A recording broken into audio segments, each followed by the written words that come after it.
If you want to remove at a glance that we have at the top of the home screen on Google Pixel 10a, then unfortunately it is not possible to do so with the standard Pixel launcher that we have on this phone.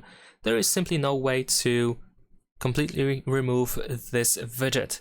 The only way to get rid of this widget, to remove it from your Google Pixel 10a, is by switching a launcher. You need to download a third-party launcher from the Play Store, for example, and then you can use that custom launcher that simply does not include this at a glance widget.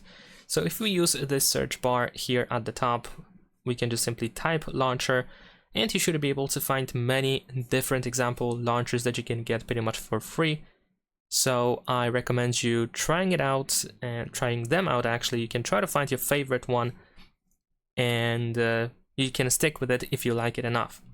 In my case, I have installed this Microsoft launcher. I think this is one of the better ones simply because it doesn't contain any ads and it still has pretty decent customization options. So in this case, what you also probably want to do is you want to switch the default home app or the default launcher.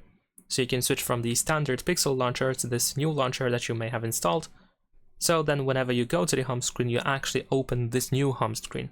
Of course, as a result, the home screen looks slightly different. You have different features in here. Apps look slightly different, folders look different, and so on and so forth. And also the app drawer changes a little bit as well. But of course, thanks to that, you don't have at a glance, and you can customize the home screen quite easily. Leave a like and subscribe.